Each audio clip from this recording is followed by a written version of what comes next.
Okay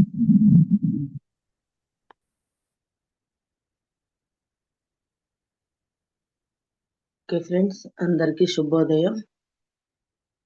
మనం ఈరోజు త్రిపుర రహస్య దీపిక చెప్పుకోబోతున్నాం. అంటే ఆల్రెడీ ఒక 10 భాగాలు అయ్యాయి. ఈరోజు 11వ భాగం. నాకే అవకాశాన్ని ఇచ్చిన విశ్వానికి, గురువులందరికీ నా హృదయపూర్వక కృతజ్ఞతలు, అలాగే ఆత్మ ప్రణామాలు. సృష్టిలోని సమస్త గురుమండలికి, మహాదేవుడికి, గౌతమ బుద్ధుడికి, మహావతార్ బాబాజీకి, శ్రీకృష్ణ పరమాత్మ వారికి నా హృదయపూర్వక ఆత్మ ప్రణామాలు. అలాగే బ్రహ్మర్షి పితామా పత్రిజీ గారికి మనకు ఇంత చక్కటి ప్లాట్ఫామ్ ఇచ్చి మనల్ని మనం తెలుసుకునేలా చేసిన వంశీ కిరణ్ సార్కి నా హృదయపూర్వక ఆత్మ ప్రణామాలు. అలాగే సద్గురుస్ మూవ్మెంట్ లో వర్క్ చేస్తున్న ప్రతి ఒక్క మాస్టర్ కి కూడా నా ఆత్మ ప్రణామాలు. ఇక్కడికి వచ్చిన మీ అందరికీ నా ఆత్మ ప్రణామాలు. త్రిపురాదేవికి, రోవి పార్థసారథి గారికి కూడా నా హృదయపూర్వక ఆత్మ ప్రణామాలు. ఓకే ఫ్రెండ్స్, అంటే ఇప్పటిదాకా జరిగినాయి. మనకు పరశురాముడు పశ్చాత్తాపం చెందడము, తాను చేసిన కర్మలకు, అంటే ఇంకా వాటి నుంచి బయటపడలేకపోయి మన దత్తాత్రేయుని ఆశ్రయించడము, దత్తాత్రేయుల వారు ఆత్మజ్ఞానాన్ని వివరించడానికి త్రిపురాదేవి ఉపాసన చేయమనడము, అతనికి ఆ స్థితి అర్థం చేసుకునే స్థితి వచ్చిన తర్వాత ఆత్మజ్ఞానాన్ని బోధిస్తూ ఉంటారు అన్నట్టు. అంటే ఇలా ఒక్కొక్కరిని ఉదాహరణగా తీసుకొని చెప్తూ వస్తున్నారు. ఇంకా పోయిన వారం ఏంటి అంటే, ఒక రాజు వాళ్ళ తమ్ముడు మహాసేనుడు అనే అతను వాళ్ళు అశ్వమేధ యాగం చేస్తే వస్తారు కదా, అక్కడ ముని కుమారుడు బంధిస్తే మళ్ళీ దాన్ని విడిపించుకోవడానికి వస్తాడు మహాసేనుడు అనే రాజు. అతను ఒక పర్వతాన్ని సృష్టిస్తే ఆ పర్వతాన్ని చూస్తాను వెళ్ళి, అంటే ఇంకా ఆ చూసి వచ్చేసరికి ఇక్కడ 1,20,000 సంవత్సరాలు అయిపోయింది అన్నట్టు. అంటే 20,000 సంవత్సరాలు అయిపోయింది, 1,20,000 సంవత్సరాలు. దానికి మళ్ళీ అందరూ వాళ్ళంతా కనపడదు, బాధపడితే అతనికి కూడా ఏది సత్యము ఏది అసత్యం అనేది ఆ ముని బాలకుడు వివరిస్తాడు అన్నట్టు. అంటే ఇంకా అన్ని అతనిలో ఉన్న క్వశ్చన్స్ అన్ని అడిగి ప్రశ్నలకు సమాధానాలు పొందిన తర్వాత అతడు మళ్ళీ ఈ సమాధి స్థితిలోకి వెళ్ళి తపస్సు చేయడము, తనని తను మార్చుకొని ఇంకా అప్పుడు సుఖంగా జీవించి తను చాలిస్తాడు. ఇదంతా కూడా పరశురాముడు విన్న తర్వాత ఇంకా మళ్ళీ ఇక్కడ క్వశ్చన్ అన్నట్టు. ఇక్కడ ఏంటి అంటే, మళ్ళీ ఇక్కడ రత్నాకరుడు అనే గురువు చెప్తున్నాడు కదా నారాయణ భట్టుకు, కృష్ణ శర్మ అనే శిష్యునికి. నారాయణ భట్టు మళ్ళీ అడుగుతున్నాడు అన్నట్టు, అంటే ఈ ముని బాలకుడు చేసిన ఉపదేశం వల్ల మరి పరశురాముడికి జ్ఞానోదయం అయిందా, మరి ఆ తర్వాత ఏం జరిగింది అని అడుగుతున్నాడు. అప్పుడు మళ్ళీ రత్నాకరుడు వివరిస్తున్నాడు. శైలలోకం గురించి విన్న పరశురాముడు చాలా ఆశ్చర్యపోయాడు. తన గురువైన దత్తాత్రేయుడు చెప్పిన విషయాలను సునిశ్చితంగా పరిశీలించాడు. మళ్ళీ దత్తాత్రేయుడు దగ్గరికి వెళ్ళి ఆయనకు నమస్కరించి, గురుదేవా, తమరు చెప్పిన విషయం అంతా పూర్తిగా విన్నాను, బాగా ఆలోచించి దాన్ని అర్థం చేసుకున్నాను. జ్ఞానము ఒక్కటే సత్యము. జ్ఞానంలో దృశ్యము అద్దంలో కనిపించే ప్రతిబింబంలాగా కల్పితమైనది, అందుకే దాన్ని మిథ్య అంటారు. ఆ జ్ఞానము దృశ్యము కన్నా వేరైనది, అది బ్రహ్మాదులకు కూడా ఈశ్వరి. జ్ఞానమే చితికి రూపము, అనంతమైన శక్తి. ఈ జగత్తుకు పరమేశ్వరి యొక్క స్వాతంత్రమే కారణము. ఈ విషయమంతా నాకు అర్థమైంది. అంటే పరశురాముడు ఏం చెప్తున్నాడు, ఇదంతా కథ అంతా విన్నారు కదా, అప్పుడు హేమలేఖ హేమచూడు కథ గాని, ఇప్పుడు ఈ ముని బాలకుడు ఉపదేశం ఇవ్వడము మహాసేనుడికి, ఇదంతా విన్న తర్వాత ఇంకా అంటే నాకు అర్థమైంది ఏంటంటే, ఇప్పుడు జ్ఞానం ఉన్నదంతా జ్ఞానమే పరాచితి.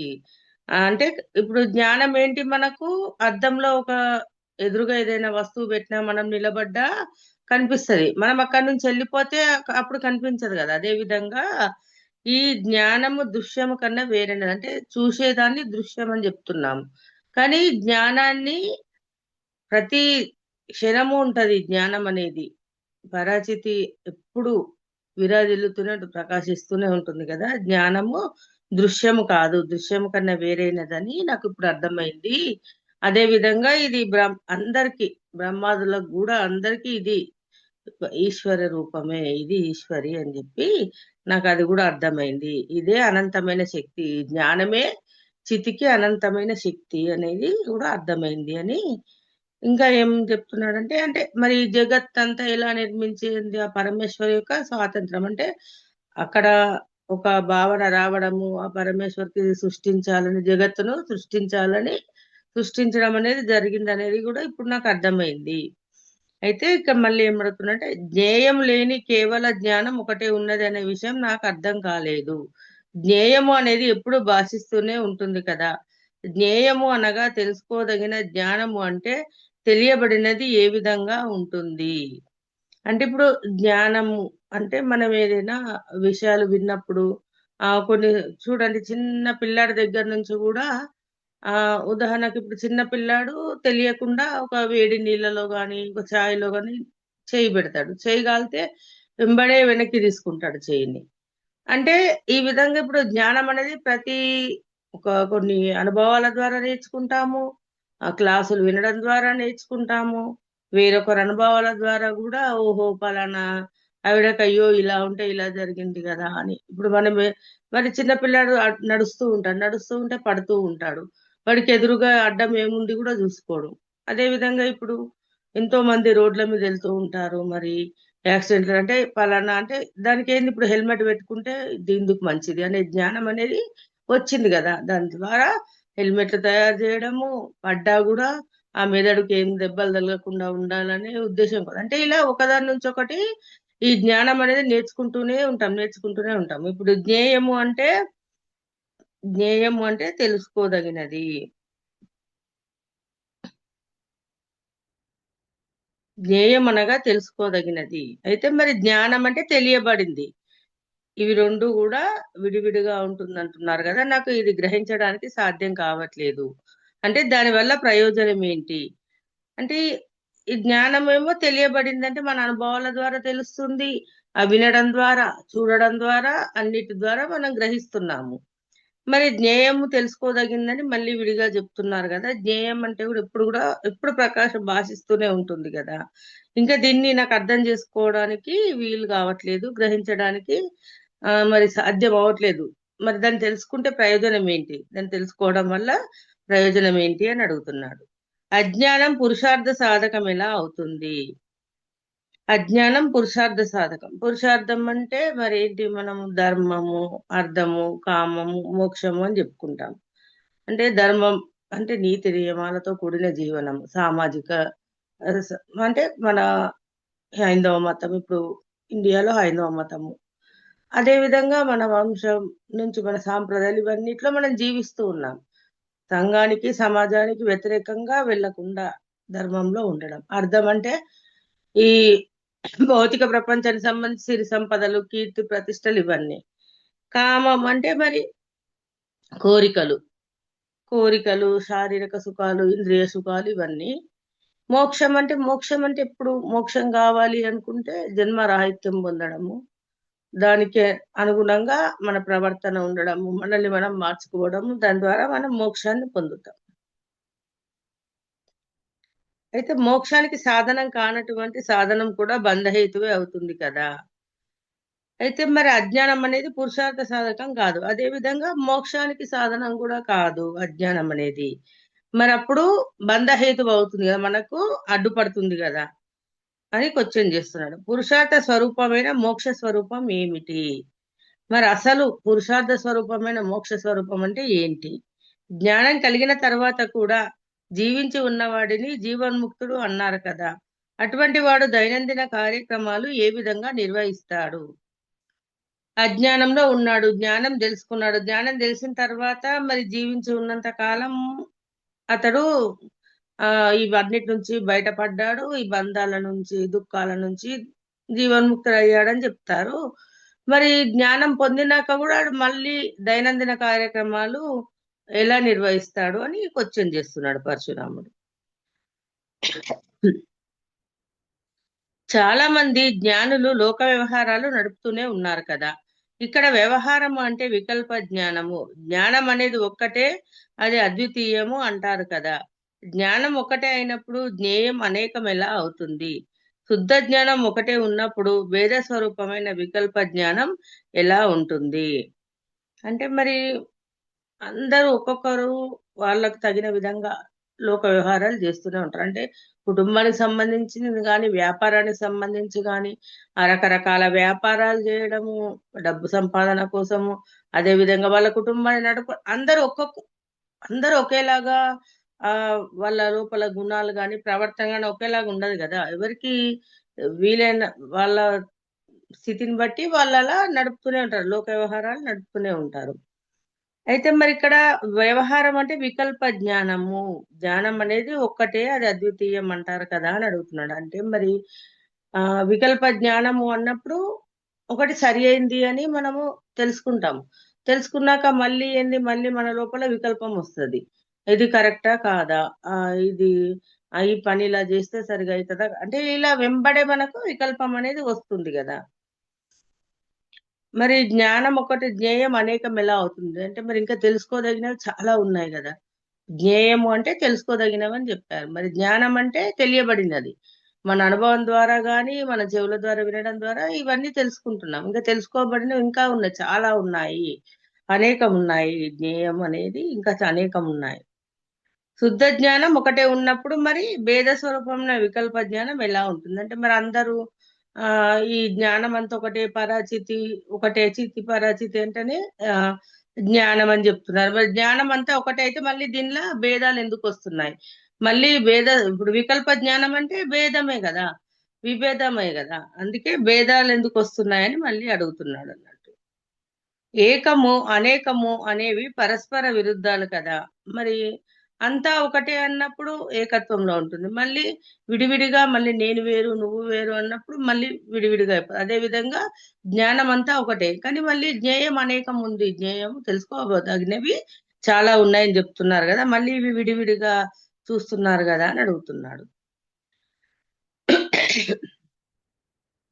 మోక్ష సాధనమైన విజ్ఞానము, జ్ఞాన ఫలమైన మోక్షము అనే ఈ రెండింటిలోనూ నానాత్వం లేకపోయినట్లయితే, అంటే జ్ఞానము మోక్షము ఒకటే అయితే లోకంలో జ్ఞానులు అనేక రకాలుగా ఎందుకు ఉన్నారు?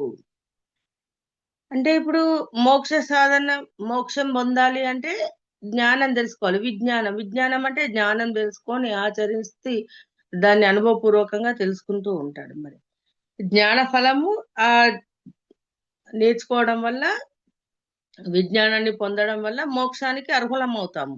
జ్ఞానఫలం మోక్షం అని చెప్తున్నారు. మళ్ళీ మోక్ష సాధనం ఏంటి? విజ్ఞానమే. జ్ఞానాన్ని తెలుసుకోవడమే మోక్షానికి సాధనము.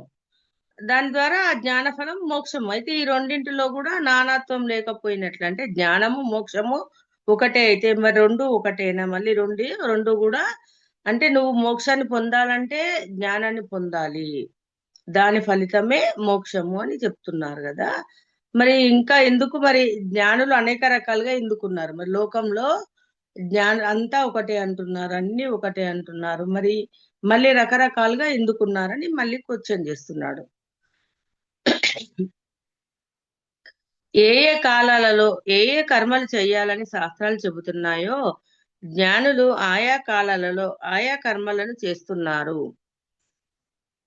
కొందరు దేవతలను వివిధ మార్గాలలో ఆరాధిస్తున్నారు. కొందరు ఇంద్రియ నిగ్రహంతో సమాధి స్థితిలో ఉంటారు. కొందరు తపో దీక్షలో ఉంటారు.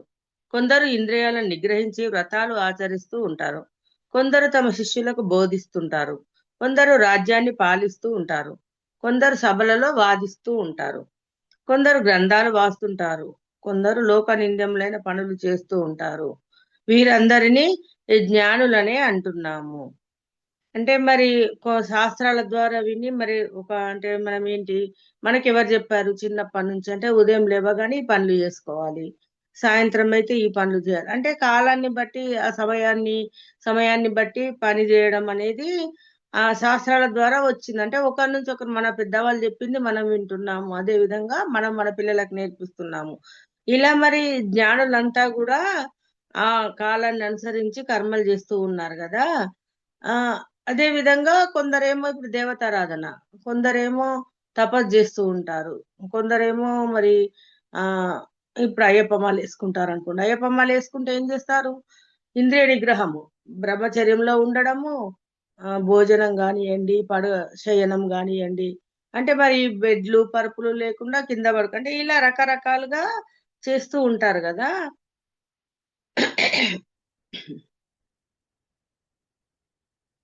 ఇంకా మరి కొందరేంటంటే మరి ఇప్పుడు గురువులుగా మారి శిష్యులను తయారు చేయడము, బోధించడం. ఇప్పుడు మనకు పత్రి సారు, వంశీ సారు ఇలానో ఒకరి నుంచి ఒకరం ఇలా ఆ బోధన కూడా చేస్తున్నారు. కొందరు పుస్తకాలు రాస్తూ ఉంటారు.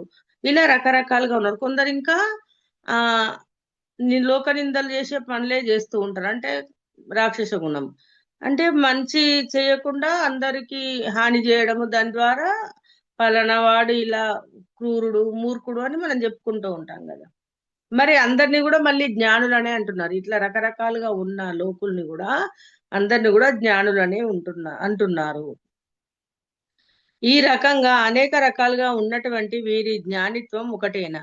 మరి ఇట్లా లోకంలో అనేక రకాల జనాలు, ఇప్పుడు అనేక రకాల భావాలు, అనేక రకాల ప్రవర్తన, మరి ఇట్లా రకరకాలుగా ఉన్నారు కదా.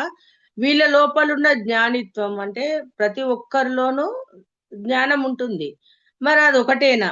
ఆ వీళ్ళందరిలో ఉన్న జ్ఞానిత్వం ఒకటేనా, లేక వేరువేరా? జ్ఞానము దాని ఫలమైన మోక్షము, ఈ రెండింటిలోనూ భేదం లేనప్పుడు జ్ఞానులలోను వారి జ్ఞానిత్వంలోను ఎందుకు భేదం కనిపిస్తుంది? ముందు అడిగాడు కదా. అంటే జ్ఞానము మోక్షం ఒకటే అయితే మరి మళ్ళీ ఇక్కడ తేడా ఎందుకు వస్తుంది? మనుషులు అందరు ఒకే రకంగా ఎందుకు లేరు? మళ్ళీ వాళ్ళలో ఉన్న జ్ఞానం కూడా వేరువేరుగా ఉంది కదా, అందులో కూడా లోపం ఉంది కదా, ఎందుకు అలా భేదం ఎందుకు కనిపిస్తుంది? అంతా ఒకటే అన్నారు మరి. ఆ పరాచితి సర్వాంతర్యామి అన్నారు. మరి జ్ఞానము పరాచితి అంటేనే జ్ఞానం అని చెప్తుంది. మరి అన్నప్పుడు అన్నిట్లోనూ ఒకేలాగా ఉండాలి కదా, మళ్ళీ ఎందుకు మార్పులు అని అడుగుతున్నాడు అన్నట్టు.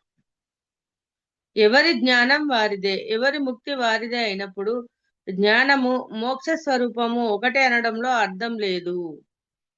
మరి ఎవరి స్థితి వాళ్ళని చెప్తారు కదా. ఇప్పుడు వాడు ఎంత నేర్చుకుంటే దాన్ని బట్టి వాడి స్థితి మారుతుంది, వాడి ప్రవర్తన మారుతుంది.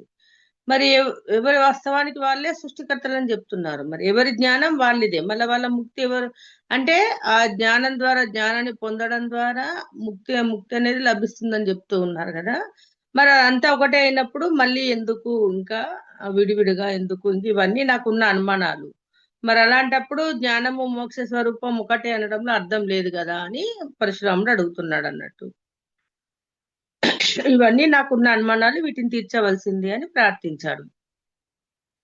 ఆ మాటలు విన్న దత్తాత్రేయుడు, పరశురామ, నువ్వు తెలుసుకున్నదే సత్యస్వరూపం, ఇంకొకటి కాదు. అయినా నీకింకా బాగా తెలియలేదు. పరాచిత తనయందు జగచ్చిత్రాన్ని ప్రకాశింపచేస్తున్నది అంటున్నావు, అది పరోక్ష జ్ఞానమే.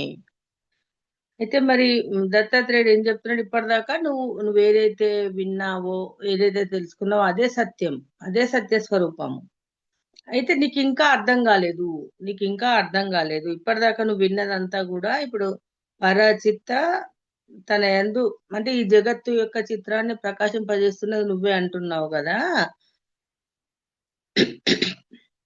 ఇదంతా ఏంటి నువ్వు ఆ ఇప్పుడు చెప్పేది వింటున్నావు అంటే పరోక్ష జ్ఞానము. ఇప్పుడు ఆత్మజ్ఞానాన్ని ఇప్పుడు ఆ ముని బాలకుడు మహాశరుడు బోధించడని చెప్పాడు. అదే విధంగా హేమచురుడికి బోధించింది. ఇదంతా కూడా పరోక్ష జ్ఞానము. నీకు అనుభవానికి వచ్చిన అపరోక్ష జ్ఞానం కాదు. నువ్వు అనుభవంతో తెలుసుకోలేదు, అందుకే నువ్వు దీన్ని పట్ల ఇంకా అనుమానంతో ఉన్నావు. ఇటువంటి దాన్నే తటస్థ జ్ఞానం అంటారు. ఇటువంటి పరోక్ష జ్ఞానం వల్ల ఉపయోగం లేదు. ఆ పరాచితియే నేను అనే అపరోక్ష జ్ఞానం నీకు కలిగితే అప్పుడు ఆ పరాచితి తనలో జగచ్చిత్రాన్ని ప్రకాశింపజేస్తుంది అని చెప్పావు. అంటే ఏంటి ఇక్కడ? మరి చూడండి, మనం అంతకుముందు ఏంటి ఆత్మ సత్యము, శరీరం అశాశ్వతం అని చాలా సార్లు విన్నాము, మనం కూడా అనుకున్నాము, చెప్పాము. కానీ ఎప్పుడైతే మనం కళల ద్వారా మన గత జన్మల్ని చూసుకున్నాం, అప్పుడు అర్థమైంది ఏంటి? నిజమే, ఆత్మ అనేది జన్మలు తీసుకుంటూ తీసుకుంటూ ఒక్కొక్క జన్మలో ఒక్కొక్క రూపం, అంటే ఒకసారి మగవాడిగా, ఒకసారి ఆడదానిగా, అదే విధంగా మరి మనం ఖనిజ సామ్రాజ్యంలో, జంతు సామ్రాజ్యంలో, అన్నిట్లో కూడా జన్మలు తీసుకుని జ్ఞానం తెలుసుకున్నా కొద్దీ తెలుసుకున్నాం కదా. ఫస్ట్ ఇసుక రేణువు కాడ నుంచి మన జన్మ అనేది జరిగింది. దాని ద్వారా ఒక్కొక్క జన్మలో నేర్చుకుంటూ నేర్చుకుంటూ నేర్చుకుంటూ ఎదుగుతూ ఎదుగుతూ వచ్చాము. ఇప్పుడు మానవ జన్మలు కూడా ఎన్నో జన్మలు తీసుకుంటూ మరి ఇప్పుడు ఈ స్థితిలో ఉన్నాము అనేది అర్థమైంది. అంటే ఇదంతా మన అనుభవం ద్వారా తెలుసుకున్నాం. దేని ద్వారా? మన కళల ద్వారా, మన జన్మలు చూసుకోవడం ద్వారా. గత జన్మలు అంటే కర్మ సిద్ధాంతం అనేది నిజమే.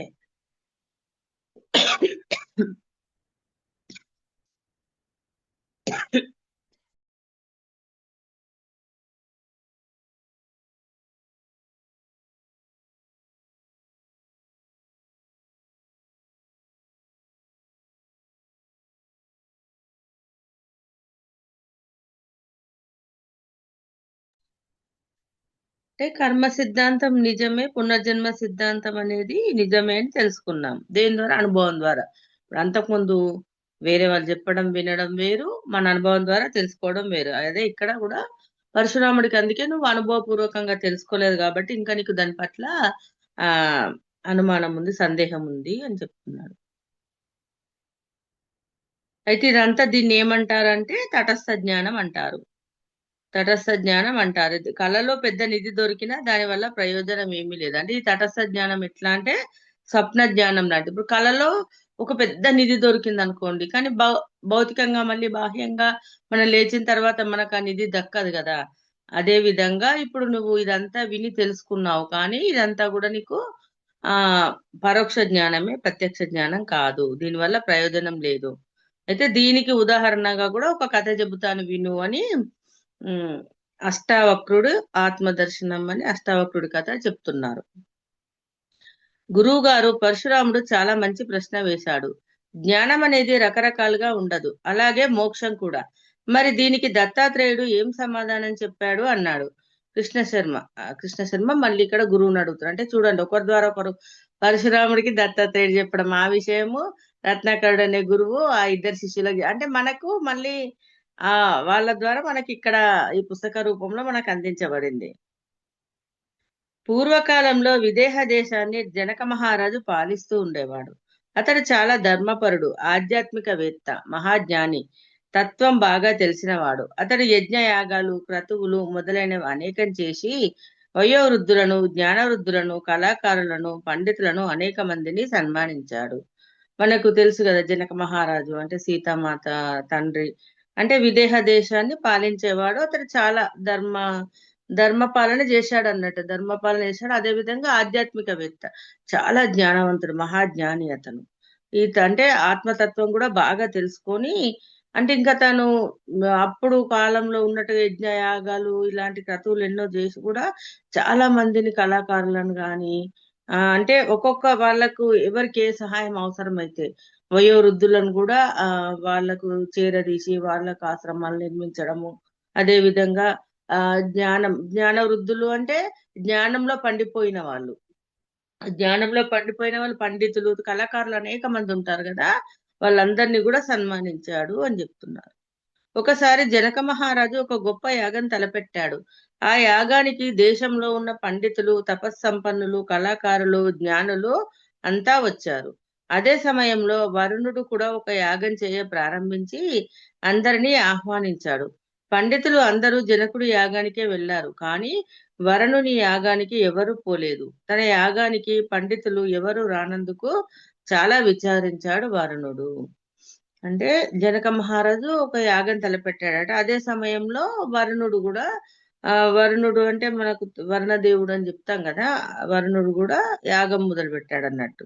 కానీ అందరూ పండితులు, తపస్సంపన్ను వీళ్ళంతా కూడా కళాకారులు అందరూ కూడా ఇక్కడికే వచ్చారన్నట్టు. జనక మహారాజు యాగానికే వచ్చారట.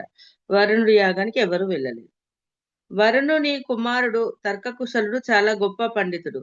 ఎదుటి వారితో వాదించి వారిని ఓడించడంలో చాలా నేర్పరి. వాదనలో ముఖ్యమైనవి రెండు: ఒకటి జల్పము, రెండు వితండవాదము. అంటే ఇతను వరుణుడి కుమారుడు తర్కకుశలుడట. ఇతను కూడా చాలా గొప్ప పండితుడట. అంటే ఇంకా తన మాటలతో ఎదుటివారిని ఓడించేస్తాడన్నట్టు. అందులో ఆ వాదనలో ముఖ్యం ఏంటి అంటే జల్పము వితండవాదం అంటున్నారు. జల్పము అంటే తను ఒక సిద్ధాంతాన్ని కలిగి ఉండి ఆ సిద్ధాంతాన్ని స్థాపించడానికి మాత్రమే ఎదుటివారి వాదాన్ని ఖండించడము. అంటే ఒక సిద్ధాంతం ఇప్పుడు చూడండి, ఇప్పుడు మనము పిఎస్ఎస్ఎం మూమెంట్ లో కర్మ సిద్ధాంతం అనేది కంపల్సరిగా ఉంది అని మనం నమ్ముతాం. ఇప్పుడు అదే విధంగా మనకు వంశీ సార్ ఇచ్చిన కర్మ ధ్యానం చేసుకోవడం, కర్మ అంటే ఈ సిద్ధాంతాన్ని మనము ప్రత్యక్షంగా అనుభవపూర్వకంగా తెలుసుకున్నాం కాబట్టి మనం బల్లగుద్దేనే చెప్తాం నిజమే, పునర్జన్మ సిద్ధాంతం ఉంది, కర్మ సిద్ధాంతం ఉంది అని. అదే విధంగా ఇక్కడ ఇతను కూడా ఈ జల్పము అంటే ఒక సిద్ధాంతాన్ని కలిగి ఉన్న సిద్ధాంతాన్ని అంటే అది నిజమే, అది కరెక్ట్ అని దాన్ని స్థాపించడానికి ఎంత వాదనైనా చేయగలడు అన్నట్టు. అంటే తన వాదనతోనే ఎదుటివారిని ఖండిస్తాడు. అదే విధంగా వితండవాదం అంటే ఒక సిద్ధాంతం అంటూ లేక కేవలం ఎదుటివారి సిద్ధాంతాన్ని ఖండించడానికి మాత్రమే ఉపయోగించే వాదం. వితండవాదం అంటే ఎక్కడికెంచి వాడిని ఓడించాలని తనకు తెలిసినా తెలియకున్నా దాన్ని అది మీది కరెక్ట్ కాదు, ఇది సరైన పద్ధతి కాదని వితండవాదం చేయడం అన్నట్టు. పండితులు ఎవరు తన తండ్రి చేసే యాగానికి రాకపోవడం చూసి చాలా బాధపడి ఏ రకంగా అయినా సరే వారిని ఈ యాగానికి రప్పించాలి అనుకొని సాధారణ బ్రాహ్మణ వేషధారి అయి జనకుని యాగశాలకు వచ్చాడు. అంటే ఇంకెవ్వరు రాలే కదా తండ్రి చేసే యాగానికి, ఎవరు రాలే, అందరూ జనక మహారాజు యాగానికి వెళ్ళారు కదా. ఇంకెలాగైనా సరే వాళ్ళని ఇక్కడికి తండ్రి చేసే యాగానికి తీసుకురావాలని చెప్పి వేరే వేషం తీసుకొని మారు వేషంలో వెళ్తాడు అన్నట్టు. జనకుని యాగశాలకు వెళ్తాడు. జనక మహారాజు అతన్ని ఆహ్వానించి తగిన విధంగా సన్మానించాడు. అప్పుడు తర్కకుశలుడు మహారాజును ఆశీర్వదించి, రాజా, పద్మములతో నిండి ఉన్న సరస్సు కాకులు గద్దలతో కూడి ఉంటే శోభించదు, అది హంసలతో కూడి ఉంటేనే శోభిస్తుంది. అలాగే ఇంత గొప్ప యాగం చేస్తున్న నీ సభలో పండితులు అంటే దేదీప్యమానంగా ఉండేది, కానీ ఒక్క పండితుడు కూడా నాకు కనిపించడం లేదు. మూర్ఖులతో నిండి ఉన్న సభలోకి నేను ఎలా ప్రవేశిస్తాను, కాబట్టి నేను వెళ్ళిపోతున్నాను అన్నాడు. అంటే అతడు రాగానే జనక మహారాజు ఏం చేశాడు, ఆహ్వానించాడు. లోపలికి రమ్మని, సభ లోపలికి రమ్మని, అక్కడ కూర్చోమని ఆహ్వానిస్తే ఏం చెప్తున్నాడంటే ఒక సరస్సులో కాకులు అవి ఉంటే శోభించదు కదా, హంసలతో ఉంటేనే ఆ సరస్సు అనేది అందంగా ఉంటుంది. నీ సభలో ఏంటి అంటే పండితులు అనేవారే లేరు, పండితులు ఉంటే దేదీప్యమానంగా ఉంటుంది కదా, నాకు ఒక్కరు కూడా పండితులు కనిపించట్లేదు అని అందరు కూడా నాకు మూర్ఖులుగా అనిపిస్తున్నారు. ఈ మూర్ఖులుగా ఉన్న సభలోకి నేను ఎలా వస్తాను, నేను రాను అని చెప్తున్నాడు. తర్కకుశలుని మాటలు విన్న పండితులకు బాగా కోపం వచ్చి, ఓ మూర్ఖుడా, మమ్మల్ని అందరినీ అవమానిస్తున్నావు.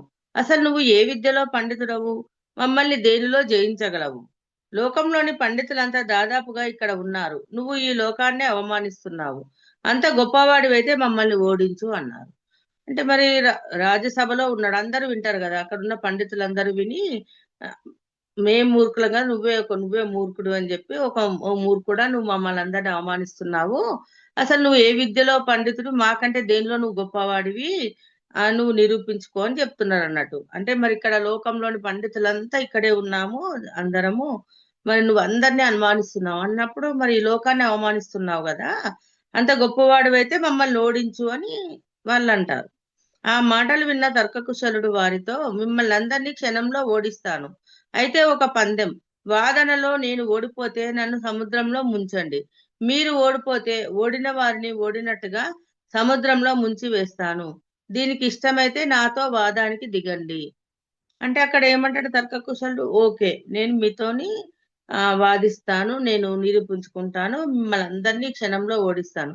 ఒకవేళ వాదనలో గనక నేను ఓడిపోతే నన్ను సముద్రంలో ముంచేయండి, మీరు ఓడిపోతే మిమ్మల్ని అందరినీ సముద్రంలో ముంచేస్తాను అని చెప్తున్నాడు. సభలోని పండితులంతా దీనికి అంగీకరించారు. తర్కకుశలుడు పండితులను జల్పంతో కొందరిని, వితండవాదంతో కొందరిని ఓడించి ఓడిన వారిని సాగర గర్భంలో ముంచివేశాడు. వరుణుడి దూతలు సముద్రంలో మునిగిన పండితులను సగౌరవంగా వరుణుని యాగశాలకు తీసుకుపోయారు. వరుణుడు వారందరినీ ఉచిత రీతిన సత్కరించారు. పండితులు కూడా చాలా సంతోషించారు. అంటే ఏం చేశాడు ఇంకా, అందరినీ తన వితన్నవాదంతో జల్పం 2 రకాల వాదిస్తాడని చెప్పారు కదా. ఆ విధంగా వాళ్ళందరినీ ఓడించాడు అన్నట్టు. వాళ్ళందరినీ సముద్రంలో ముంచేస్తే అక్కడ వరుణుడి దూతలు వచ్చి మళ్ళీ వరుణుడు చేసే యాగానికి తీసుకుపోతారు ఆ పండితులందరినీ. ఆ ఒక్- అక్కడ వాళ్ళందరినీ సత్కరిస్తాడు, వాళ్ళు కూడా సంతోషిస్తారు. కుషితకుడు అనేవాడు ఒక మహర్షి, మహాజ్ఞాని. అతని కుమారుడు కహోలుడు చాలా గొప్ప పండితుడు. జనకుని ఆస్థానంలో యాజ్ఞవల్కు సంవాదం జరిగినప్పుడు యాజ్ఞవల్కుడితో వాదనకు దిగి ఆత్మను సమిష్టిగా వివరించమని అడిగాడు. ఇప్పుడు తర్కకుశలుడు కహోలుడిని కూడా ఓడించి సముద్ర గర్భంలో ముంచివేశాడు. ఇంతమంది పండితుల్లానే ఇంకొకతను కహోలుడు అనేవాడు కుషితకుడు అనే మహర్షి కుమారుడట. అంటే ఇక్కడ ఏంటి, అతని ఆస్థాన యాజ్ఞవల్క సంవాదం జరిగినప్పుడు యాజ్ఞవల్కుడితో సంవాదం జరిగినప్పుడు అతన్ని కూడా అంత గొప్పవాడు కహోలుడు అనే అతను కూడా చాలా గొప్పవాడు. కానీ అతన్ని కూడా ఇప్పుడు ఈ తర్కకుశలుడు ఓడించి సముద్ర గర్భంలో కలిపేశాడు. కహోలుడి కుమారుడు అష్టావక్రుడు వేదాంగ విధుడు, శాస్త్రాధ్యయనం చేసినవాడు. ప్రత్యేకించి తర్కశాస్త్రంలో అందవేషనే చెయ్యి. కహోలుడు కుమారుడే అష్టావక్రుడు అన్నట్టు. ఇతను కూడా ఎంతో వేదాలు నేర్చుకున్నాడు, ఎన్నో శాస్త్రాలు అధ్యయనం చేశాడు. చాలా గొప్పవాడు ఇతను అష్టావక్రుడు కూడా. ఇంకా తర్కశాస్త్రంలో అందవేషణ చెయ్యట. అంటే ఇప్పుడు ఈ తర్కకుశలుడు ఎలా అయితే వాద ప్రతివాదాల్లో అఖండుడు అని చెప్పారో, అష్టావక్రుడు కూడా అలానే వాద ప్రతివాదాల్లో అఖండుడు అన్నట్టు. తండ్రి సముద్రంలో మునిగిపోయాడన్న వార్త వినగానే కోపితుడై హుటాహుటిన రాజ్యసభకు విచ్చేసి తర్కకుశలుడితో వాదనకు దిగాడు. ఇప్పుడైతే తన తండ్రిని కూడా ఆ సముద్రంలో కలిపేశారని విన్నాడో వార్త, ఇంకా కోపంగా ఇక్కడికి వచ్చేస్తాడు అన్నట్టు. రాజ్యసభకు వచ్చేసి తర్కకుశలుడితో వాదనకు దిగాడు. వాద ప్రతివాదాలు భయంకరంగా సాగాయి. ఎట్టకేలకు అష్టావక్రుడి వాదన పటిమ ముందు తర్కకుశలుడు నిలవలేకపోయాడు. ఇంకా అక్కడ ఇప్పటిదాకా ఇంతమందిని ఓడించాడు కదా తర్కకుశలుడు, అష్టావక్రుడి వాదన ముందు నిలవలేకపోయాడట, అక్కడ ఓడిపోయాడు అన్నట్టు. ఓడిపోయిన తర్కకుశలుడు పందెం ప్రకారం కడలిలో కలిసిపోవాలి, అలాగే చేయమని సభాసదులతో పాటు అష్టావక్రుడు కూడా ఆజ్ఞాపించాడు. అంటే ఇంకా ఇప్పుడు మరి ఇతన్ని కూడా సముద్రంలో ముంచాలి కదా. మరి అతను ఓడిపోతే తనను కూడా సముద్ర గర్భంలో కలిపేయమని చెప్పాడు కదా. ఇంకా రాజ్యసభలో ఉన్న వాళ్ళు రాజు మరి అష్టావక్రుడు కూడా అదే ఆజ్ఞ ఆదేశిస్తారు, అతన్ని సముద్రంలో ముంచేయండి అని. అప్పుడు ఏం చేస్తాడంటే తన బ్రాహ్మణ వేషాన్ని వదిలేసి నిజ స్వరూపంతో నిలుస్తాడు. తాను ఇంతవరకు సముద్ర గర్భంలో ముంచివేసిన పండితులందరినీ భూలోకానికి రప్పించాడు. చనిపోయారనుకున్న వారంతా బతికి రావడంతో అష్టావక్రుడు కొంచెం అతిశయం చెందాడు. అతడు బాగా గర్వించాడు.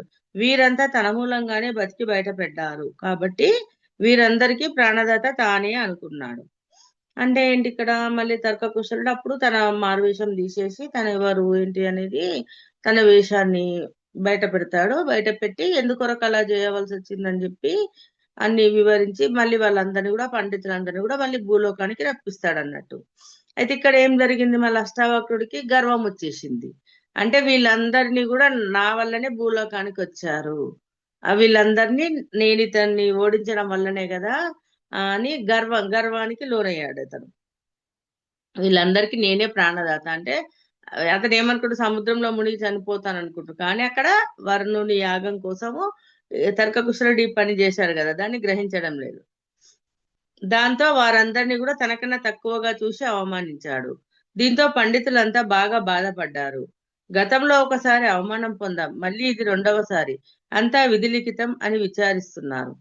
అంటే ఇంకా అప్పుడు ఏంటి, పండితులందరినీ కూడా నేనే గొప్పవాడిని, నా వల్లనే మీరు బయటకు వచ్చారు, నా వల్లనే బతికి బయటపడ్డారని గర్వంతో వీగిపోతున్నాడు. అంటే అప్పుడు పండితులందరికీ ఇప్పుడు తర్కకుశలుడు వాదనలో ఓడిపోయారు, అప్పుడు అవమానపడ్డాము, మళ్ళీ ఇప్పుడు కూడా అవమానపడుతున్నాము, ఇది 2వసారి అని, ఏంటి ఇది విధిలిఖితం కాదని వాళ్ళు బాధపడుతున్నారు. ఇంతలో రాజస్థానంలోకి ఒక తాపసి వచ్చింది. కాషాయ అంబరాలు ధరించి నవ యవనవతిలా ఉన్నది. ఆమె ముఖం బ్రహ్మ తేజస్సుతో వెలిగిపోతుంది. ఆమెను చూడగానే తమ కష్టాలు అవమానాలు తీర్చేది ఈమె మాత్రమే అనుకున్నారు పండితులు. దాంతో వారందరూ ఆమెను శరణుజొచ్చారు. ఆమెకు పరిస్థితి అర్థమైంది, తాపసులను ఓదార్చింది. జనక మహారాజు ఆమెను ఉచిత రీతిన గౌరవించాడు. అంటే ఒక లేడీ, కాషాయ వస్త్రాలు ధరించిన స్త్రీ వచ్చిందట ఈ ఆస్థానంలోకి. ఆమెను చూడగానే వీళ్ళందరికీ, పండితులందరికీ అంటే ఆ ఈమె మమ్మల్ని కాపాడడానికే వచ్చింది అంటే, ఎక్కడి నుంచో ఇప్పుడు ఒక సన్యాసి వేషంలో ఉన్న ఆవిడ వచ్చింది అంటే ఆ మమ్మల్ని అందరినీ కాపాడడానికే వచ్చింది అనేది ఒక నమ్మకం అనేది వాళ్ళ లోపల వచ్చేసింది. ఇంకా ఆమె కూడా అక్కడ పరిస్థితిని అర్థం చేసుకుంది అన్నట్టు. ఇంకా జనక మహారాజు ఆమెను గౌరవించాడు. అప్పుడు ఆమె అష్టావక్రునితో, వచ్చా, నువ్వు చాలా మంచి బుద్ధిమంతుడవు. వర్ణ కుమారుడైన తర్కకుశలుని వాదంలో ఓడించి పండితులందరినీ విడిపించావు. ఒక్క చిన్న విషయం అడుగుతాను, ఏ మాత్రం కపటం లేకుండా సమాధానం చెప్పు. ఏ రకమైన వాద ప్రతివాదాలకు తావు లేకుండా యథార్థం చెప్పు. దేనిని గురించి తెలుసుకున్నంత మాత్రం చేత అపరిచ్ఛిన్నమైన అమృతత్వం వస్తుంది. దేనిని తెలుసుకున్నంత మాత్రాన సంశయాలన్నీ తొలగిపోతాయి. ఇంకా తెలుసుకోవలసినది ఏదీ ఉండదు. వేద్యమైనది, తెలుసుకోవడానికి వీలు లేనటువంటి అయిన ఆ తత్వం గురించి నీకు తెలిస్తే నాకు చెప్పు అన్నది. అంటే అష్టావక్రుడు, మరి నీ వల్ల సరే ఓకే, నువ్వు వర్ణకుమారుని కూడా ఓడించావు, వీళ్ళందరినీ ఆ బయట పడేశావు, నిజమే. మరి నాకు ఒక సమాధానం చెప్పు అని అడుగుతుంది అన్నట్టు. అంటే దేన్ని తెలుసుకుంటే అపరిచ్ఛిన్నమైన అమృతత్వం అంటే ఇంకా పరిచ్ఛిన్నం అనేదే లేదు, ఇంకా అపరిచ్ఛిన్నం అంటే ఎప్పుడు శాశ్వతంగా ఉండేది, దేని వల్ల వస్తుంది అని అడుగుతుంది. మళ్ళీ దేన్ని తెలుసుకుంటే సంశయాలన్నీ తొలగిపోతాయి. దేన్ని తెలుసుకున్నంత మాత్రాన మరి సంశయాలన్నీ తొలగిపోతాయి. ఇంకా తెలుసుకోవాల్సిన అవసరం, ఇంకా దేన్ని తెలుసుకోవాల్సిన అవసరం కూడా ఉండదు. అదేంటి మరి, అదేంటో ఆ తత్వం గురించి నీకు తెలిస్తే చెప్పు అని అడుగుతుంది. ఆ మాటలు విన్న అష్టావక్రుడు, అమ్మ, నువ్వు అడిగినది చాలా చిన్న విషయం. నేను అన్ని శాస్త్రాలను చాలా సార్లు నిశితంగా పరిశీలించాను. నువ్వు అడిగిన దానికి ఉన్నది ఉన్నట్లుగా సమాధానం చెబుతాను విను. నువ్వు అడిగినది అన్ని జగత్తులకు మూల కారణము. ఆది మధ్యాంతరహితమైనది. దేశకాలముల వల్ల అది పరిచ్ఛిన్నం కాదు. అది శుద్ధమైనది, అఖండమైనది. దానిని ఆశ్రయించే చరాచర జగత్తు అంతా ప్రబలుతుంది. అంటే చాలా చిన్న విషయం నువ్వు అడిగింది. నేను ఎన్నో శాస్త్రాలు, వేదాలు చదివాను, ఎన్నింటినో పరిశీలించాను. నువ్వు అడిగిన దానికి నేను ఉన్నది ఉన్నట్టుగా సమాధానం చెప్తాను.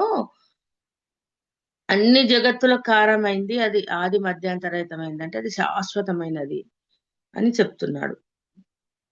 అంటే ఆ శాశ్వతమైంది దేని వల్ల కూడా పరిచ్ఛిన్నం కాదు. మనం ఏం చెప్తాం, ఆత్మ శాశ్వతం, మరి ఎండలో ఎండుతుంది, వానలో తడుస్తుంది, నిప్పులో కాలుతుంది, అంటే ఆత్మ అనేది, ఆత్మకు నాశనం అనేది లేదు అని చెప్తున్నాం కదా, అదే శాశ్వతమైంది అని ఇక్కడ ఆత్మ చెప్తున్నాడు అన్నట్టు. దాని గురించి తెలుసుకుంటేనే మానవుడు నిశ్చలం అమృతమైన స్థితిని పొందగలుగుతాడు. అంతే కదా ఫ్రెండ్స్. మరి ఆ పరమానందం, అదే పరమానందం. ఇప్పుడు మనం ఎప్పుడైతే ఈ దేహానికి సంబంధించి భౌతిక వస్తువుల పట్ల గాని, భౌతిక విషయాల పట్ల గాని వేదనగా ఉన్నా, మనం ఏంటి, నేను ఆత్మస్వరూపాన్ని, ఆ పరమాత్మనే, ఆ పరమాత్మ స్వరూపమే అందరిలో ఉన్నది అని మనం ఒక భావన చేస్తే చాలు, మన లోపల ఉన్న సంశయాలన్నీ పోయి విభేదన అంతా తగ్గిపోతుంది కదా, ప్రశాంతంగా ఉండగలుగుతున్నాం కదా.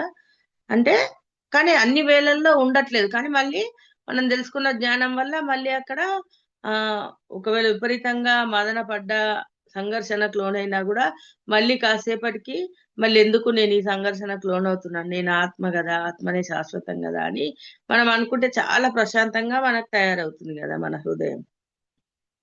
అందుకే దాన్ని తెలుసుకున్నప్పుడు మనుషుడు నిశ్చలంగా ఉంటాడు, అమృతమైన స్థితిని పొందగలుగుతాడు.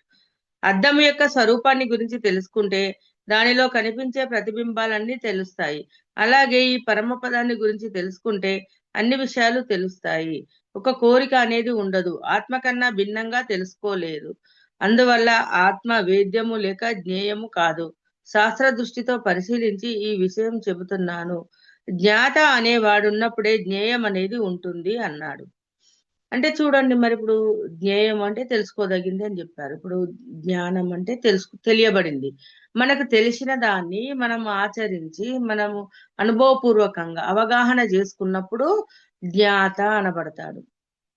మరి జ్ఞేయం అంటే ఇంకా తెలుసుకోదగింది, ఇంకెన్నో విషయాలు ఉన్నాయి, తెలుసుకోదగింది అని చెప్తున్నారు కదా. ఈ జ్ఞాత అంటే ఏవైతే మనము తెలుసుకుంటున్నాము, తెలుసుకున్న విషయాలు మనం కూడా ఆచరణలో పెట్టినప్పుడు, ఇప్పుడు ఆత్మ సత్యం అని తెలుసుకున్నాము. మరి కొన్నిసార్లు తప్పినా కూడా మళ్ళీ ఎరక తెచ్చుకొని నేను ఆత్మను అని మనం అనుకుంటున్నాం కదా. అదే విధంగా మన గుణాలని మార్చుకున్నాం, మన ప్రవర్తనని మార్చుకున్నాం, మనం చేసిన తప్పుల్ని, దుష్కర్మల్ని చూసుకొని మనం ఏం చేసాం మరి, చెయ్యొద్దు, అలాంటి పనులు చెయ్యొద్దు, జీవహింస చెయ్యొద్దు, ఇంకొకరికి హాని చేసే పని చెయ్యొద్దు, ధర్మ మార్గంలోనే ఉండాలని నిర్ణయించుకుంటాం కదా. అనుభవపూర్వకంగా ఆ అప్పుడు ఆ పని చేసినందుకే ఇప్పుడు నేను ఈ జీవితంలో నేను ఇది అనుభవిస్తున్నాను అనేది మనకు అర్థమైంది. మన వాస్తవానికి మనమే సృష్టికర్తలు. మరి ఇంకా రేపు అనేది, భవిష్యత్ అనేది బాగుండాలంటే ఇప్పుడు నువ్వు ఎలా ఉండాలనే దాన్ని కూడా మనము అర్థం చేసుకొని ఆచరణలో పెట్టినప్పుడే కదా దాన్ని అవగాహన చేసు. ఇప్పుడు ఉన్నాయి ఈ కష్టాలు, ఉన్నాయి సమస్యలు, ఉన్నాయి సంఘర్షణలు, దేని వల్ల వచ్చినాయి? మనమే సృష్టించాం కదా వీటన్నిటిని. మనమే సృష్టించామన్నప్పుడు ఇప్పుడు వీటిని బాగు చేయాల్సిన పరిస్థితి కూడా మనదే కదా.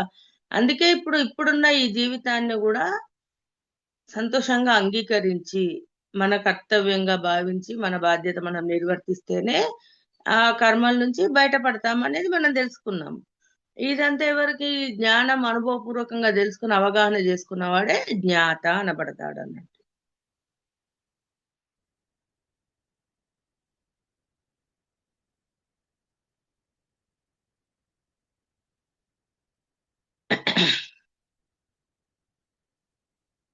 అయితే ఇక్కడ మళ్ళా మునిపుత్ర, నువ్వు చెప్పింది అంతా బాగుంది, దీన్ని అందరూ ఒప్పుకుంటారు. అయితే నీ మాటలలో పరస్పర విరుద్ధం కనిపిస్తుంది. జ్ఞాత అనేవాడు లేనందువల్ల ఆ పరతత్వము జ్ఞేయము కాదు అని చెప్పి ఆ తర్వాత వెంటనే దానిని తెలుసుకున్నవాడు అమృతమయుడు అవుతాడు అంటున్నావు.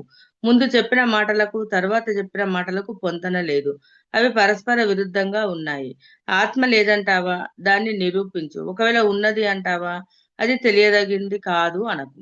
అంటే ఇక్కడ ఏమంటున్నాడు? జ్ఞేయము ఇప్పుడు ఆత్మ కన్నా ఆత్మవేద్యం జ్ఞేయం కాదు, శాస్త్ర దృష్టితో పరిశీలించి చెబుతున్నాను అని జ్ఞాత అనేవాడు ఉన్నప్పుడే జ్ఞేయం అనేది ఉంటుంది అన్నాడు కదా. అయితే ఈ రెండు పరస్పరంగా అనిపిస్తున్నాయి నువ్వు చెప్పే మాటలు విరుద్ధంగా ఉన్నాయని మళ్ళీ ఈమె సన్యాసి ఏమడుగుతుందంటే, జ్ఞాత అనేవాడు లేనందువల్ల ఆ పరతత్వం జ్ఞేయం కాదు అని అంటున్నావు. జ్ఞాత అనేవాడు ఉంటేనే దాన్ని తెలుసుకుంటాడు కదా, ఆ పరతత్వాన్ని తెలుసుకుంటాడు అని చెప్తున్నావు కదా. మరి ఇవన్నీ నువ్వు విడివిడిగా చెప్తున్నావు ఇవన్నీ. మరి ఆత్మ అనేది లేదా? మరి ఉంటే నిరూపించు, ఆత్మ అనేది నిరూపించి చూపించు. లేదు అంటావా? అది తెలియదగింది కాదు అని మాత్రం అనకు. ఆత్మ అనేది ఉన్నదంటావా? నిరూపించి చూపించు. మరి లేదు, దాన్ని తెలియజెప్పడానికి వీలు లేదు, తెలియదగింది కాదు అని నువ్వు అనొద్దు అని అంటుంది అన్నట్టు. ఇంకో విషయం, శాస్త్ర దృష్టితో దాన్ని నిరూపించావన్నా. అంటే ఇక్కడ అష్టావక్రుడు ఏమన్నా, నేను ఎన్నో శాస్త్రాలను పరిశీలించి తెలుసుకున్నానని అన్నాడు కదా గర్వంగా. అందుకే నువ్వు శాస్త్ర దృష్టితో మరి తెలుసుకున్నాను అన్నావు కదా, మరి శాస్త్ర దృష్టితోనే దాన్ని నిరూపించు అని అడుగుతుంది. అంటే స్వయంగా నీకు తెలియదు అంటే, నీకు స్వయంగా తెలియదు, శాస్త్రాల ద్వారా నువ్వు తెలుసుకున్నావు, స్వయంగా నీకు తెలియదు అని అంటుంది అన్నట్టు. జనక మహారాజ్ సభలో ఉన్నావు, నువ్వు అసందర్భంగా మాట్లాడితే నిన్నంతా చులకనగా చూస్తారు, అవమానం పొందుతావు, జాగ్రత్త అని అంటుంది అన్నట్టు. అంటే మరి ఇక్కడ నువ్వు రెండు రకాలు మాట్లాడుతున్నావు. అంతా తెలుసు అంటున్నావు, మళ్ళా నేను శాస్త్రాల ద్వారా తెలుసుకున్నాను అంటున్నావు. అంటే నువ్వు అనుభవపూర్వకంగా నువ్వు తెలుసుకోలేదు అని అడుగుతుంది. మరి ఇట్లా నువ్వు జనక మహారాజ్ సభలో ఉండి ఇలా మాట్లాడితే అవమానం పాలైతావు, జాగ్రత్త అని అంటుంది. ఆ మాటలు జాగ్రత్తగా విన్నాడు అష్టావక్రుడు. అతడికి సమాధానం దొరకలేదు, ఏం చేయాలో తెలియలేదు. సిగ్గుతో తల వంచుకొని ఆ తాపసితో, తల్లి, నీ ప్రశ్నలకు సమాధానం నాకు తెలియదు, ఇక నుంచి నేను నీకు శిష్యుడను అన్నాడు. ఈ విధంగా పలికిన అష్టావక్రుని మాటలు విన్న తాపసి చాలా సంతోషించి, వచ్చ, నేను అడిగిన ప్రశ్నలకు సమాధానాలు నీకే కాదు, చాలా మందికి తెలియదు. ఉపయోగం లేని తర్కశాస్త్రం వల్ల ఇది తెలియదు. శాస్త్రంలో ఇది చెప్పబడలేదు. ఈ సభలోని వారెవరికి ఇది తెలియదు. ఒక్క జనక మహారాజుకు, నాకు మాత్రమే తెలుసు. ఆ విద్వాంసులు కేవలం తర్కం వల్ల దీన్ని తెలుసుకోవడానికి ప్రయత్నిస్తున్నారు, అంతేకాని అనుభవం ద్వారా మాత్రం కాదు. సద్గురు సేవ, దేవతానుగ్రహం లేనిదే ఇది తెలియబడదు. చూడండి, అంటే ఇక్కడ ఇంతమంది పండితులు ఉన్నారు, అందరూ తర్కాన్ని ఆ తర్క వితర్కాలు చేస్తున్నారు. మరి పండితులంతా కూడా ఒకళ్ళని మించి ఒకళ్ళు వాళ్ళతో పోటీ పడి గెలవాలని ఇలా తర్కాలు చేస్తున్నారు కానీ అసలైన ఆత్మ గురించి వీళ్ళకి ఎవ్వరికి తెలియదు. నాకు ఒక జనక మహారాజుకు తప్ప ఆత్మ గురించి ఎవ్వరికి తెలియదు. ఈ ఆత్మ గురించి దేనిలో వేదాలలో గాని పురాణాల్లో గాని శాస్త్రాల్లో గాని దేనిలో చెప్పబడలేదు అని చెప్తుంది అన్నట్టు. ఇది ఎలా దొరుకుతుంది మరంటే అనుభవం ద్వారా మాత్రం కాదు. ఒక కేవలం అనుభవం ఉంటేనే కాదు, సద్గురు సేవ, దేవతానుగ్రహం ఉంటేనే మీకు దాని గురించి విషయం అనేది అర్థమవుతుంది అని చెప్తుంది. మరి చూడండి, మనకి ఎన్నోసార్లు వంశీ సార్ అంటాడు కదా, అంటే మీరందరూ కూడా ఇప్పుడు కాదు ఈ జన్మలో, అంతకుముందే మనందరము ఆ గురు శిష్య సంబంధం ఉన్నది. అంటే ఆ చైతన్యానికి మనం అట్రాక్ట్ అయినాం. ఆ చైతన్యానికి, ఒక చైతన్యానికి ఒక్కొక్కరికి ఒక్కొక్క రకంగా ఉంటుంది. అంటే వాళ్ళ గుణాలను బట్టి, వాళ్ళ లోపల స్థితిని బట్టి, ఆత్మస్థితిని బట్టి ఆ చైతన్యం అనేది ప్రకాశిస్తుంది. అందరి లోపల చైతన్యం ఉంటుంది కానీ మరి ఒకరిలో ఎనర్జీస్ ఎక్కువగా ఉంటాయి, ఒకరిలో తక్కువగా ఉంటాయి. మరి ఇక్కడ మనం అందరం కూడా ఒక ఆత్మ సహోదరులుగా, ఇప్పుడు ఆత్మ సంబంధం ఉన్న వాళ్ళము. సద్గురు మూమెంట్ లో స్థిరంగా నిలబడే భావ్యం కదా, ఆత్మ సంబంధం ఉందన్నట్టు మనకందరికి. ఆత్మ సూర్యునిలాగా స్వయం ప్రకాశమైనది. ఈ విషయాన్ని గురువు ద్వారా తెలుసుకోవాలి. ఏకాగ్రతతో అంతర్ముఖుడై పరిశీలించాలి. అంతవరకు ఆత్మ స్వయం ప్రకాశమైనదని గురువు ఎన్నిసార్లు చెప్పినా ఉపయోగం ఉండదు. గురువు చెప్తూ ఉంటాడు, మరి ఆత్మ స్వయం ప్రకాశం అని చెప్తూ ఉంటాడు. ఎంతో మంది గురువులు చెప్తారు, మరి ఎన్నో విన్నాం. కానీ ఎలా మరి మనము మన అనుభవంతో తెలుసుకున్నప్పుడే దాని మీద నమ్మకంగా స్థిరంగా నిలబడగలము. తటస్థ భావాన్ని వదిలి ఆత్మ పరిశీలన చేసుకుందే ఆత్మ విజ్ఞానం అవ్వదు. ఎప్పుడైతే మరి చూడండి, మరి ఫస్ట్ లో మనం ఏం చేసాము, వంశీ సార్ చెప్తే అంటే భయం భయంగా అంటే చెప్పింది చేశాము, ఆచరణ అయితే చేశాం. చేయడం ద్వారా మనం కళల్ని చూసుకున్నాం, ఎన్నో జన్మల్ని చూసుకున్నాం, ఎన్నో ఇప్పుడు ఇప్పుడున్న స్థితికి మార్పు అనేది వచ్చింది. నిజమే, నిజమే. అంటే నా ఆత్మ ఎన్నో జన్మలు తీసుకుని నేనప్పుడు ఆ పలానా పని చేయబట్టి మనం పూర్తిగా అంగీకరించాం కదా. అంగీకరించిన తర్వాత ఏమైతుంది మరి, సరెండర్ అయినామా లేదా? అంటే ఆ అంగీకారం అనేది దేని ద్వారా వచ్చింది, అనుభవపూర్వకంగా తెలుసుకున్నప్పుడే వచ్చింది. ఏకాగ్రతతో అంతర్ముఖుడే పరిశీలించాలి. అంతవరకు ఆత్మ స్వయం ప్రకాశమైనది. గురువు ఎన్నిసార్లు చెప్పినా ఉపయోగం ఉండదు. తటస్థ భావాన్ని వదిలి ఆత్మ పరిశీలన చేసుకుందే ఆత్మ విజ్ఞానం అవ్వదు. ఒక పెద్ద మనిషి ముత్యాల హారం మెడలో వేసుకున్నాడు. ఆ మాట మర్చిపోయి దాన్ని దొంగ ఎత్తుకుపోయాడు అనుకుంటున్నాడు. ఇంతలో ఎవరో వచ్చి హారం నీ మెడలోనే ఉన్నది అని చెప్పారు. అయినా అతను చూసుకోలేదు. ఆ హారం తన మెడలో ఉన్నదని తెలియలేదు. అలాగే ఆత్మతత్వాన్ని గురించి గురువు ఎన్నిసార్లు బోధించినప్పటికీ దృష్టి అంతర్ముఖం కానిదే ఆత్మతత్వం కనబడదు, బోధపడదు. అంటే చెప్తారు, గురువులు చెప్తారు. మరి పత్రి సారు ఎన్ని ఏళ్ళ నుంచో తిరుగుతున్నాడు. అప్పుడు కూడా తెలుసు, పత్రి సారు క్లాస్ కు వెళ్ళాము కానీ పట్టుకోలేదు నేను కూడా. అంటే ఒక 20 ఏళ్ల కిందనే పత్రి సారు మా ఊరికి వచ్చి స్పీచ్ ఇచ్చినప్పుడు, ధ్యానం గురించి చెప్పినప్పుడు విన్నాము కానీ పట్టుకోలేదు. మరి ఇప్పుడు ఈ 5 ఏళ్ళుగా, 12 ఏళ్ళు అవుతుంది దాదాపుగా, కానీ రోజు చేసుకునేది. ఇప్పుడు ఈ 5 ఏళ్ళుగా కరోనా వచ్చినప్పటి నుంచి కూడా మనకు వంశీ సారు దాంట్లోకి రావడము, ఈ సద్గురు మూమెంట్లో అడుగుపెట్టి కర్మధ్యానాలు చేసుకొని ఇవన్నీ, అంటే ఒక్క రోజు కూడా ఏదో అర్జెంట్ అయితేనే ఎటైనా ఊరెళ్తేనే మన బస్సులోనే ధ్యానం చేసుకుంటాం. కానీ సజ్జన సాంగత్యము, ధ్యానం అనేది సార్ మనకి ఇంత మంచి ప్లాట్ఫామ్ ఇవ్వడం ద్వారా ప్రతిరోజు మనకు జరుగుతున్నాయి. అంటే ఎందుకు ఇప్పుడు మారింది, మన తెలుసుకున్న జ్ఞానం అనేది మార్పు చెందింది. అప్పుడేమో వినడం అంతేగాని అనుభవపూర్వకంగా ఇప్పుడు అనుభవపూర్వకంగా తెలుసుకున్నాం.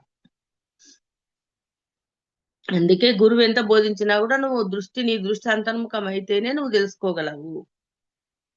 అష్టావక్రుడు దృష్టిని అంతర్ముఖం చేసినప్పటికీ తెలుసుకోవడానికి సాధ్యం కాని ఆత్మని గురించి ఏ విధంగా తెలుసుకోగలుగుతాము?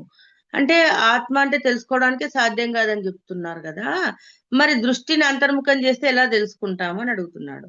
అప్పుడు తాపసి, దీపము వస్తువులను ప్రకాశింపజేస్తుంది, అయినా తాను ప్రకాశించడానికి ఇంకొక వస్తువు అవసరం లేదు. అలాగే సూర్యుడు కూడా అంతే. ఈ దీపము, సూర్యుడు మొదలైనవి చిచ్చక్తి వల్లనే ప్రకాశిస్తున్నాయి. అందుచేత చిదాత్మ స్వయంగా ప్రకాశిస్తున్నదా లేదా అనే విషయాన్ని అంతర్ముఖుడవై బాగా ఆలోచించు. అంటే మరి ఒక దీపం వెలిగిస్తే ఏం జరుగుతుంది? మరి చుట్టూ ఉన్న వస్తువులన్నీ మనకు కనిపిస్తాయి. సూర్యుడు కూడా అంతే కదా! అంటే సూర్యుడు ఉన్నంత సేపు మనకు అన్ని వస్తువులు చక్కగా కనిపిస్తాయి. మరి అందుకే నువ్వు అంతర్ముఖమైనప్పుడు ఏంటి అంటే ఆహ్, దేని వల్ల ప్రకాశిస్తున్నాయనేది ఒక క్వెషన్ నీ లోపలొస్తుంది. ఈ దీపము, సూర్యుడు గూడా మరి దేని వల్ల ప్రకాశిస్తున్నాయి అనేది నువ్వు అంతర్ముఖమైతే గాని అప్పుడు నీకు క్వెషన్ యేసుకుంటేనే అప్పుడు నీకు అర్థమవుతది అని చెప్తుందన్నట్టు. అష్టావక్రుడు సుషుప్తిలో ప్రళయకాలంలో ఏది ప్రకాశించదు కదా! అందుచేత చిత్ప్రకాశం కూడా పరిచ్ఛిన్నమే కదా! ఏమంటున్నాడు మరి ప్రళయం వచ్చినప్పుడు మరి సుషుప్తిలో మనం సుషుప్తావస్థ అని చెప్పుకుంటాం కదా! జాగృతావస్థ, నిద్రావస్థ, సుషుప్తావస్థ అని చెప్పుకుంటాం కదా! స్వప్నావస్థ. అంటే సుషుప్తిలో అసలేమీ తెలియదు మనకి. శూన్యంగా ఉంటాం. మరి సుషుప్తిలో చితి అనేది ప్రకాశించదు కదా అని అడుగుతున్నా. అదే విధంగా ప్రళయం వచ్చినప్పుడు. అందుకే మరి అప్పుడు మరి అక్కడ కూడా పరిచ్ఛిన్నమే గదా! చిత్ప్రకాశంలో కూడా మళ్ళీ భేదం కనిపిస్తుంది గదా అని అడుగుతున్నాడు. తాపసి ప్రకాశించడం లేదు అనేటప్పుడు కూడా చితి ప్రకాశిస్తూనే ఉన్నది. ప్రకాశించడం లేదు అన్నప్పుడు కూడా ప్రకాశిస్తూనే ఉంది. లేకపోతే అది ప్రకాశించడం లేదు అనే జ్ఞానమే నీకు కలగదు. అంటే ఆ క్వెషన్ కూడా నీ లోపల రాదు. చితి ప్రకాశించట్లేదు అనే జ్ఞానం కూడా నీకు కలగదు. ప్రకాశించడం లేదు అన్న భావనలోనే జ్ఞానం ఉన్నది. జ్ఞానమే ప్రకాశం గదా! చితి అంటే ప్రకాశము, జ్ఞానము అన్నీ ఒకటే గదా! ఇప్పుడు. మరిక్కడ అది ప్రకాశించడం లేదన్న భావనలోనే జ్ఞానం ఉన్నది అని చెప్తుంది. అష్టావక్రుడు. అప్పుడు ప్రకాశం లేకపోవడమే భాషిస్తున్నది. కానీ చితి భాషించడం లేదు కదా! అంటే ప్రకాశం లేకపోవడం అప్పుడు మనకు చెప్పారు గదా! భాసకం అని, భాష్యం అని 2 రకాలుగా చెప్పారు గదా! భాసకం అంటేనేమో ప్రకాశించడం, భాష్యం అంటే తాను ప్రకాశిస్తూ ఇంకా ఇది వేరే వస్తువును కూడా ప్రకాశింపజేయడం. అంటే ఈ విధంగా 2 వివరించారు గదా! అయితే మరి ఇప్పుడు ప్రకాశం భాషిస్తున్నది కానీ చితి భాషించడం లేదు అని చెప్తున్నాడు. ప్రకాశం లేకపోవడమే భాషిస్తున్నది. ఆ విషయమే మనకు అర్థమవుతుంది. కానీ చితి ప్రకాశిస్తున్నది అనేది తెలియట్లేదు. తాపసి చెప్తుంది. ప్రకాశ భావం అంటే అప్రకాశము. అది స్వయం ప్రకాశం కాదు. అందుకే అది ప్రకాశింపదు. కాబట్టి దాన్ని చేసే జ్ఞానము అప్పుడు ఉండి తీరాలి. అందుచేత చితి ఎప్పుడు ప్రకాశిస్తూనే ఉంటుంది. సూక్ష్మ దృష్టితో పరిశీలించదు. అంటే ప్రకాశిస్తుంది, ప్రకాశించట్లేదు ఈ భావం ఉన్నది గదా! ఈ భావమే అప్రకాశము. అంటే అందులోనే మళ్ళీ అజ్ఞానం ఉంటుంది అని చెప్తుందన్నట్టు. ప్రకాశ్ బా ప్రకాశించడం లేదు, చితి భాషించడం లేదు, కనబడట్లేదు అని అంటున్నావు కదా! ఇదే అప్రకాశము. ఇది స్వయం ప్రకాశం కాదు. అందుకే అది ప్రకాశింపదు. అంటే ఇప్పుడు అజ్ఞానం వచ్చిందనుకోండి మన లోపల. అజ్ఞానం వచ్చినప్పుడు ఏమైతుంది? జ్ఞానం వెనుకకెళ్తుంది గదా! మళ్ళీ ఎప్పుడైతే మళ్ళీ దాన్ని మనము లేదు ఇది తప్పు. నేను ఈ దారిన నడవొద్దు. అహింసలో ఉండొద్దు. అంటే నేను నేర్చుకున్నదేంటి మళ్ళీ మనం ఆత్మ పరిశీలన చేసుకొని అంతర్ముఖమైనప్పుడు మళ్ళీ మన లోపల గుణాలు ఎలా మారుతున్నాయి? మన భావాలు ఎలా మారుతున్నాయి? అప్పుడు ఆ ప్రకాశం అనేది మళ్ళీ మన లోపలికి ఆ వెలుతురనేది వస్తుంది. వెలుతురంటే జ్ఞానము. ఆ జ్ఞానం అనేది వచ్చినప్పుడు మళ్ళీ మన లోపల మార్పుని చెందించుకుంటున్నాం గదా! మన గుణాలు గాని, ఆలోచనలు గాని, మన భావాలు గాని ఏం చేస్తున్నాము? విపరీతమైన ఆలోచనలొస్తున్నాయి. విపరీతమైన సంఘర్షణుంది. మన మనసు అస్సలు వినట్లేదు. మరేం అప్పుడు ధ్యానంలో కూర్చుంటున్నాం. మన అంతర్ముఖం జేసినప్పుడు. మన దృష్టి అంతర్ముఖం జేసినప్పుడు మెల్లగా, మెల్లగా, మెల్లగా కాసేపటికి ఆలోచనలనేటివి తగ్గి, మళ్ళీ శూన్య స్థితిలోకి వెళ్ళడము, లేదంటే ఆ ప్రశాంత స్థితిని పొందడం అనేది జరుగుతుంది గదా! అంటే ఎప్పుడైతే నువ్వు అంతర్ముఖుడవైతావో ఏదైనా నీకు వివరంగా తెలియబడుతుంది. సూక్ష్మ దృష్టితో పరిశీలించు అని చెప్తుంది. సీత ఎప్పుడు గూడా ప్రకాశిస్తూనే ఉంటుంది. సూక్ష్మ దృష్టితో పరిశీలించు. అష్టావక్రుడు. వస్తువు ఏదైనా కనిపిస్తే దాని గురించి ఆలోచించవచ్చు. మరి శుద్ధ చితి కనిపించదు కదా! దాని గురించి ఏ విధంగా విచారిస్తాము? అంటే ఒక వస్తువు కనిపిస్తే దాని అంటే ఇది ఎలా తయారైంది? ఇదేంటి? ఇప్పుడు ఒక గ్లాస్ ఉందనుకోండి. ఇది స్టీలా? ఇనుమా? ఇత్తడా? వెండా? బంగారమా? అని ఆలోచిస్తాము. వస్తువు అనేదే లేదక్కడ. పరాచితి, పరాచితి అని జెప్తున్నారు. మరి అది తెలియనిది. దాని గురించి ఏం ఆలోచిస్తాను అని అడుగుతున్నాడు. అప్పుడు తాపసి. దృష్టిని అంతర్ముఖం చేయలేని వాడు శుద్ధ చితిని చూడలేడు. అందుకే మోహంలో పడి సంసార చక్రంలో గిరగిరా తిరుగుతూ ఉంటాడు. మనస్సు నిశ్చలం కానంత వరకు సంకల్పాలను వదలనంత వరకు అంతర్దృష్టి రాదు. అంతర్దృష్టి రానంత కాలం చిత్స్వరూప దర్శనం కాదు.